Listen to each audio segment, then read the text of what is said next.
The 70,000 spectators pack around the ring in the blistering sunshine. The championship belt of gold and silk is paraded for all to see, symbol of every heavyweight king from John L. to Willard himself. Gloves have been brought out now and fitted to their big-boned hands. The referee, Ollie Facord, calls Willard and Dempsey from their corners for instruction. Now you can see what a difference there is in their size. Though a great athlete, the bronze challenger seems almost puny next to the giant he's about to fight. They listen quietly, almost without interest, to a story they know by heart. Sweat beading shoulders and forehead. The crowd waits tensely. Who'll win? Willard with his fine jab and smashing uppercut, or Dempsey with his speed and the best left hook of all time? Round one coming up. The timekeeper jerks his bell cord. Somehow it jams, and Willard doesn't hear the faint sound over the excited yelling. He pauses, looks around, puzzled, doubtful. Say, what's going on around here anyhow? Where's the bell? There it is. So the big fight begins, and Big Jess moves easily into action. The mahogany-hued Dempsey circles, moving in and out with cat-footed quickness. The champion wants to keep Jack at long range with his poking left jab, but Dempsey won't let him do it. He's never still for an instant, bobbing and weaving around. It looks like a test of speed against power, and Willard has no chance to get set against Dempsey's speed. At such a pace, there's a lot of missing and a lot of clinching. It's bound to be that way, but it's only a warm-up so far. Each is trying to figure out the other's defense, to open him up, nail him with a punch. The challenger crowds keeps on crowding. The instant he's in the open, he moves back again. His left whips in tirelessly and often. The blows miss or graze Willard. Dempsey hasn't the range yet. Jess holds whenever he can, but that's Jack's meat.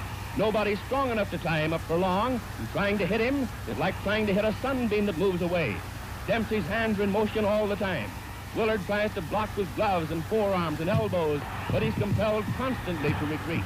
What else can he do against the endlessly moving little man? And when you're going away, you can't do much damage yourself. A champion is supposed to make the fight, but try as he will, it's far beyond Big Jess. But he hasn't been hurt yet. For all the charging, for all the blows, the tall pine has suffered no injury. He's clever, knows how to handle himself, and in spite of his great size, he moves around quickly and gracefully. No, the little man won't get him. They maneuver around the center of the ring. Now watch. There's that big left, and Willard's down.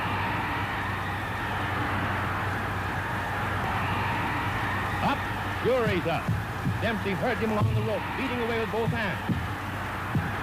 There's that left again, and Willard's on the floor for the second time. The champion's dazed, groggy, but he's game. He's up again, the fist drumming on him. And down he goes. Falls along the floor like a wounded animal, crouching with his back half turned as he arises.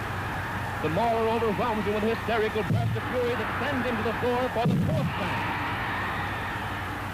Dempsey stands over the stricken man, his fist cracked. The instant Willard's knees were off the floor, Jack at him again. Jess is wide open. He has absolutely no defense. And he hits the deck again. Courage, just plain courage, instinct, whatever it is, flings him blind and staggering up to his feet.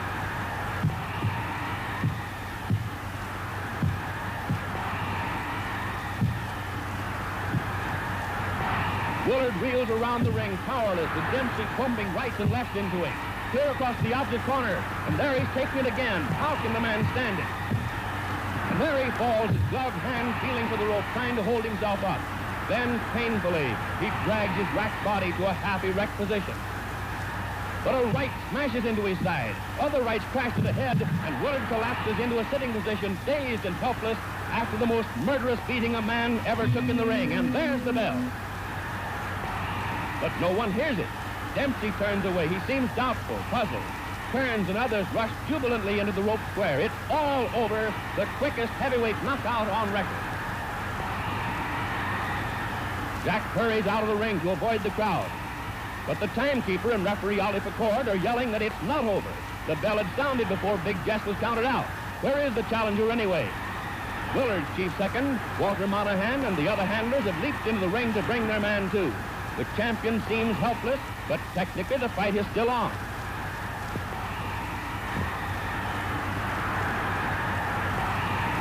Doc turns, rushes to the rope. Jack, hey, Dempsey, come back, come back. Round 2, and the bell sounds again. Amazingly enough, Willard rises for the second round. Beaten as no man ever has been, he advances into Dempsey's raging fist. He jabs as though any jab could keep that tiger away from him. With all his wearied, broken body, Jess does his best to keep going. Why? It's no use, he hasn't a chance, but there's the tradition of all champions behind him. He has to fight even when he has nothing left to fight with. Jess may not have been a great champion, but no braver man ever laced on a pair of gloves. If he quit under punishment, no one would blame him. It's courage, nothing but magnificent courage that's holding him on his feet. No matter what he does, he can't get away from that tiger who's stalking him. His arms and legs are heavy with exhaustion. Salt sweat burns the gashes Dempsey's fists have opened.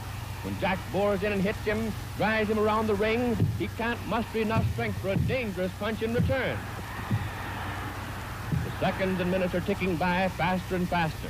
There isn't much time left in the round. If he's to get his KO before the bell rings, he'll have to do it in a hurry. But Willard's only thought is to protect himself, and weak and tired as he is, it's no cinch to get him set for the finishing punch, even when he's driven helplessly back against the rope. He wobbles about and clinches, does his best to save himself from his relentless foe. There are only a few seconds remaining now. No chance for a finishing blow. It's too late. Mauler spins the champion around out there in the center of the ring. But there's the bell, and referee Faer sends his men to the corner. Back in just a moment. Round 3, and at the start of the third, there's no easing up in Dempsey's attack. His left hook still thunders. In the clinches, Willard is no longer strong enough to make even a pretense of blocking the uppercuts that shake and hurt him. Still, the clinches are the only sanctuary left him. Out in mid-ring, he's helpless. He's lost all coordination between brain and hand. His efforts are pitiful. He was big and good-looking and smiling when he came into the ring. Now he's a lurching, tottering wreck of a man. Dempsey beats at him, in the body, shifting his attack for a moment from that pitiful face. A new champion's being born here, born in the torrid heat among the yells of 70,000 spectators, born in blood and effort and pain. It's bad for Willard, taking the hammer blows of the ring's greatest puncher, but it's no picnic for the man who's winning either. His lungs strain, his heart beats in his throat, his arms are like lead, but still he carries on that deadly attack. He pours leather at the giant who should have gone down long ago, who would have gone down, but for the heart of a lion and the endurance of a buffalo. Even the spectators are beginning to flinch at the sight. This is no fight, it's a slaughter, a massacre. Big Jess has no more chance than a babe in arms. Look at the heavyweight champion of the world. His face is pounded almost to a pulp. His tired, dazed eyes peer through a mask of blood. It's dripped down over his body, stained his trunk, spotted his legs. Even Dempsey's smeared with the sanguinary fluid. Each time the Mauler goes into the clinch, he gets more of it. Why doesn't the referee stop it? Why? But Ollie Faer comes from the old school. There's only one way for a champion to finish, they say, and that's on his back.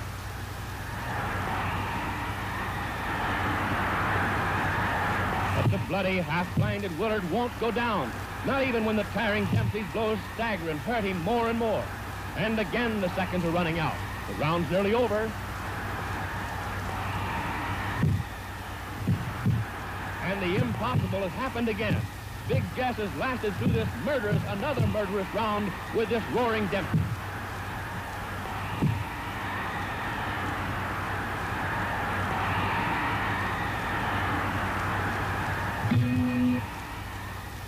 Now coming up for round 4, but Willard can't come out for the 4th round. His nose and cheekbone are fractured, ribs broken, half a dozen teeth knocked out, and he's hardly strength enough to rise and shake hands with his conqueror. In this most unusual of fights, an idol has been born. Dempsey the Mauler. Unusual, every second of it. The bell failed to sound clearly at the start. The champion was knocked down 7 times in the first round. The challenger left the ring and had to be called back. Willard lost his title while sitting in his corner. Every minute is crammed with drama, as the ring is now with yelling, excited men. Dempsey's in everyone's minds and hearts. Dempsey the killer, Dempsey the champion. They'll see him in action for 8 flaming years to come.